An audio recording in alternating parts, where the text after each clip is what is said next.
paying of tithes, paying your tithes, returning God's portion must be done consistently. Every time you miss your sacrifice, your tithe, you go back to square one. The ones you did before becomes nullified.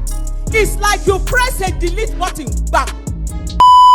Your tithing, like I say many times, is like your transportation system that you use to send back to God to bring the next consignment.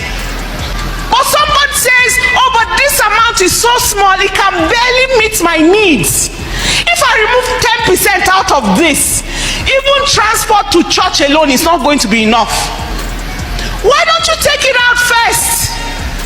I've told you many times, your tithe is like the vehicle that brought your resources. It came on a motorbike. The first time, it was very little. Then you send back the motorbike. Then it came on keke napep. You send back the keke napep. Then it came in what's this water? Pure water.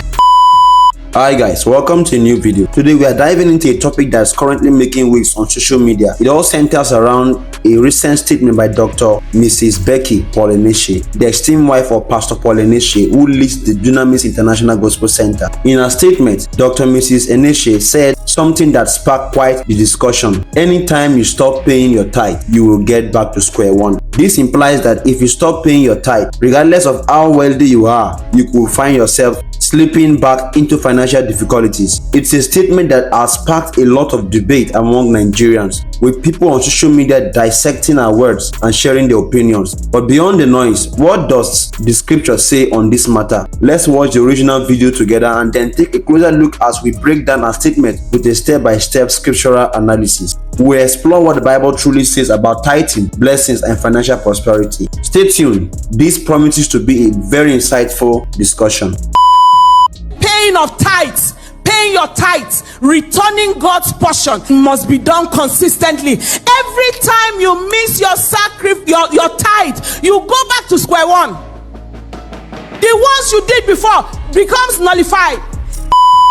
From the short clip we just watched, Dr. Mrs. Becky Eneche clearly stated, anytime you stop paying your tithe, you go back to square one, and the ones you've paid become nullified. Let's take a moment to consider this statement. Is she really saying that paying tithe is the key factor for staying wealthy? This assertion might seem quite extreme to many, and it's no wonder people are confused. To be clear, while tithing is mentioned in scripture, there are also natural laws of prosperity that apply universally. Principles like diligence, hard work, and wise financial management can lead to success for anyone, regardless whether they tithe or not. But let's see what the Bible actually says about tithing. In Malachi 3 verse 10, God declares, "Bring ye all the tithes into the storehouse, that there may be meat in my house. And prove me now herewith, said the Lord of hosts, if I will not open the windows of heaven and pour you out a blessing, that there shall not be room enough to receive it."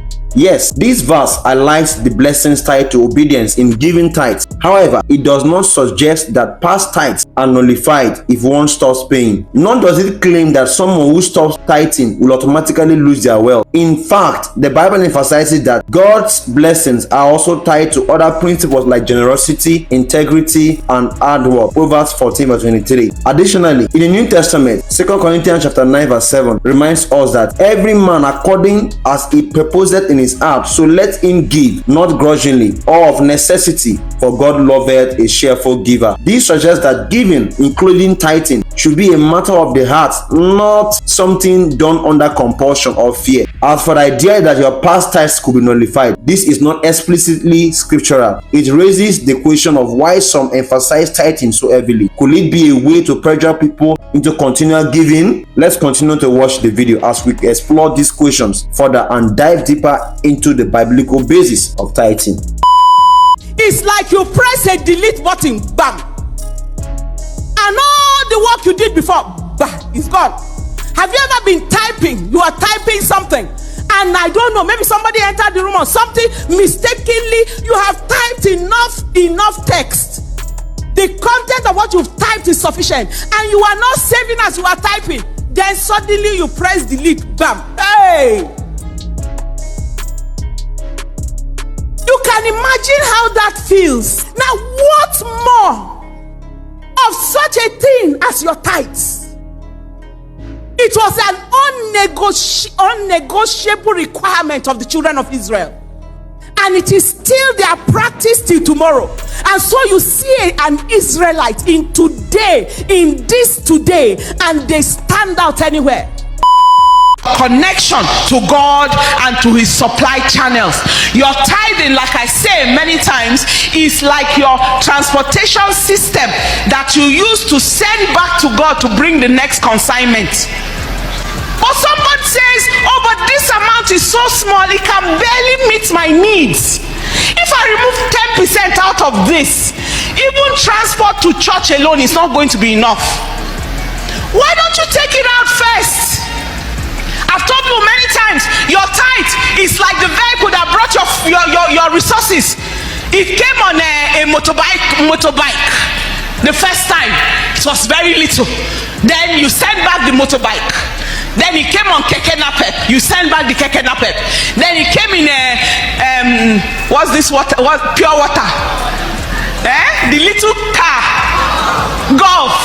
It came in a golf. All the money God was sending to you, squeezed into the golf, and you brought it out.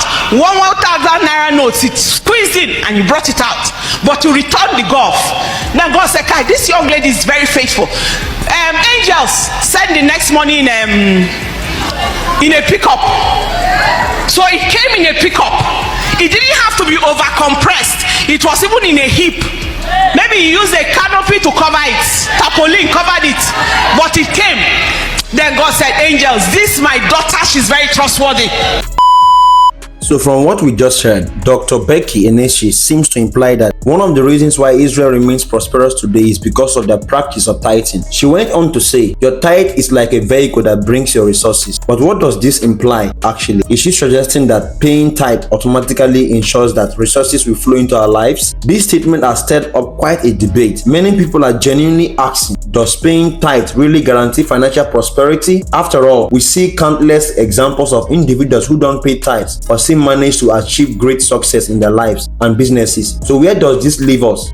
Let's turn to the scriptures to find some answers. The Bible certainly speaks about the blessings of tithing. For example, Malachi 3 verse 10. Bring ye all the tithes into the storehouse, that there may be meat in my house. And prove me now herewith, said the Lord of hosts, if I will not open you the windows of heaven and pour you out a blessing, that there shall not be room enough to receive it. However, the Bible also acknowledges that God's blessings are not strictly tied to tithing alone. Jesus himself emphasized broader principles like love, mercy, and generosity. In Matthew 23 verse 23, he says, woe unto you, scribes and Pharisees, hypocrites, for ye pay tithe of mint and honeys and cumin, and have omitted the weightier matters of the law, judgment, mercy, and faith. This ought ye have done, and not to leave the other undone. Here, Jesus teaches that while tithing is important, it is not a substitute for a heart aligned with God's principles of love and justice. It's true that preaching the gospel in a certain way can sometimes cause unbelievers to mock or misunderstand Christianity. Instead of using fear or pressure to enforce tithing, perhaps the focus should be on encouraging believers to give willingly, as the Bible instructs in 2 Corinthians 9 verse 7. Every man according as he purposeth in his heart, so let him give, not grudgingly or of necessity, for God loveth a cheerful giver. So what are your thoughts on this? Do you agree with the idea that tithing is a guarantee for receiving resources, or do you think there are other factors at play? Let's have a discussion in the comment section below. I would love to hear your perspective. Before we wrap up, if you have not subscribed to this channel, please click on the subscribe button so you don't miss out on our more insightful videos like this one. Also, don't forget to like and share this video to help others join in this conversation. Thank you for watching, and we will see you in the next video.